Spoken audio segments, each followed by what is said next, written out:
đây vừa bốn chập lại khi Roxy cái chập bạn đi nhà, pro bong son nhà thá điên chập cả ná, căn đại ở Roxy chỉ là cái nạ cruza. Đại phu qua to su chỉ mùi khi tăng bị nơi bị chia lại rồi đó điên chập á, hai ba đẹp cả khi chập lại một bốn, hai có chập đa một robot đi làm máu, đại robot đi đá điên tranh bị bong sre bằng cá robot bong pro, mình nè nip to na, đại cái lại có ní miên sờ bộ bài mình tên miên tăng bị bọc là hong, bọc mi, bọc bạc xây, bọc tập beng, ôi sờ bộ bài na, hai ba chấm puเครื่องใช้ vé có miên tôi chia cái đam prai, pate, trường muôn, kiêng nhiều salmon ấy nè, ôi micro sắp tạm đòn, hai baเครื่อง ក្រោយ របស់ គាត់ ឯនេះ សុទ្ធ តែ ធ្វើ ខ្លួន ឯង ទាំង អស់ ដែល មាន រូបមន្ត ពី គ្រួសារ គាត់ ផ្ទាល់ ដែល ញ៉ាំ មក ស្និទ្ធ មាត់ មែនតើ ហើយ ដោយ បងប្អូន បាន ឃើញ នេះ អញ្ចឹង ភ្ញៀវ ច្រើន មែនតើ ទៅ កន្លែង គាត់ នេះ ហើយ បើ ត្បាល់ បុក វិញ មិន មែន 1 មិន មែន 2 គឺ 3 តែ ម្ដង ម្នាក់ ម្នាក់ រហ័ស ដៃ ណាស់ ហើយ អញ្ចឹង បុក ល្ហុង អី នេះ បើ បាន តាម ប្រទេស កាន់ តែ ច្រើន កាន់ តែ ជាតិ តែ ម្ដង ហើយ សម្រាប់ អ្នក ដែល គាត់ ចូល ចិត្ត ញ៉ាំ ហឹរ ខ្ញុំ ណែនាំ ឲ្យ ប្រើប្រាស់ ជាមួយ នឹង PE Max Premium មួយ នេះ ណា ងាយ ស្រួល ញ៉ាំ ហើយ រសជាតិ ប្រហើរ sugar free ទៀត អញ្ចឹង សម្រាប់ អ្នក អត់ ញ៉ាំ ស្ករ ត្រូវ តែ ម្ដង សម្រាប់ PE Max Premium កញ្ចប់ ក្រហម មួយ នេះ ណា ងាយ ស្រួល រក ទិញ មែនតើ នៅ តាម បណ្ដា អសរស្ថាន នានា ព្រោះ ជា ថ្នាំ កាពះ ដែល អាច ញ៉ាំ បាន ទូទៅ ហើយ ស័ក្តិ សម មែនតើ សម្រាប់ អ្នក ដែល គាត់ ចូល ចិត្ត ញ៉ាំ ហឹរ ផឹក ច្រើន ដាច់ យប់ ឬ ក៏ ចូល គេង យប់ ណា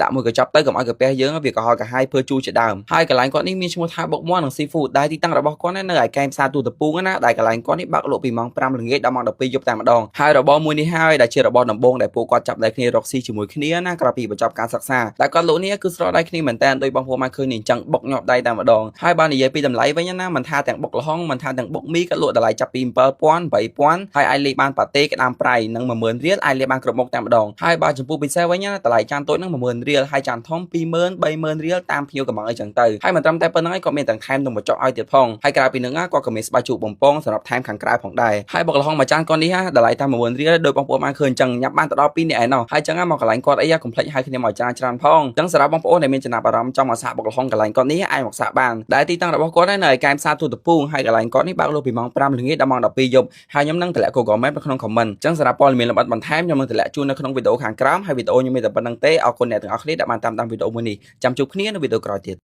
ចម្លែកទៀតហើយបបរខអង្កែបពីសិង្ហបុរីបបរគេនេះមិនមែនបបរធម្មតាបងប្អូនចុងភៅសិតតែឈរគោ3ម៉ោងអីវិញដើម្បីឲ្យបបរនេះល្មួតល្អហើយល្មួតរបស់គេមែនបងប្អូនមើលល្បាយមើលទៅប្លែកខុសពីបបរធម្មតាហើយរសជាតិក៏ប្លែកឆ្ងាញ់ទៀតដាក់ត្រូវជាមួយនឹងខអង្កែបនេះអូយបងប្អូននៅខអង្កែបបែបសិង្ហបុរីខ្ញុំចង់ញ៉ាំយូរហើយខអង្កែបនេះទំនងមែនតែបងប្អូនសាច់អង្កែបគេឆ្ងាញ់ចាប់ជាតិគ្នាល្អគេប្រើតែអង្កែបខ្មែរយើងទេពេលយើងកំងគេធ្វើឲ្យយើងភ្លាមហ្មងចុងភៅគេជំនាញធ្វើបបរខអង្កែបនេះ10ឆ្នាំហើយរសជាតិចេញមក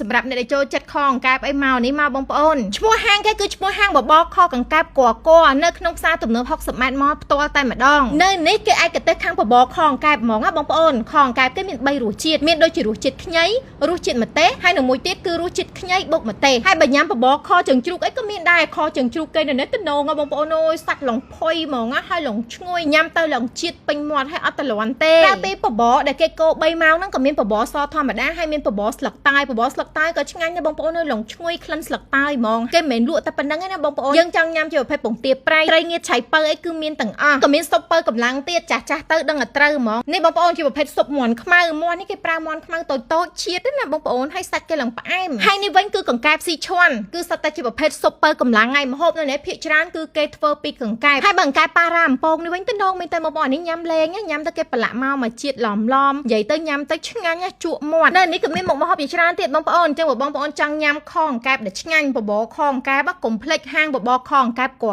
បរិយាកាសហាងគឺបែបនេះអង្គុយញ៉ាំនៅក្នុងម៉ាស៊ីនត្រជាក់លហឹមគេបើកលក់ពីម៉ោង11ព្រឹករហូតដល់ម៉ោង2រសៀលហើយនឹងពេលល្ងាចគេលក់ពីម៉ោង4នៅល្ងាចរហូតដល់ម៉ោង2យប់តែម្ដងទីតាំងស្ថិតនៅក្នុងផ្សារទំនើប60ម៉ែត្រម៉លរាជធានីភ្នំពេញបើយើងជិះមកដល់មុខផ្សារគឺក៏លេខទៅឃើញហ្មងឈ្មោះហាងបបរខអង្កែបកអរគុណបងប្អូនដែលចូលចិត្តវីដេអូរបស់នាងខ្ញុំជម្រាបលា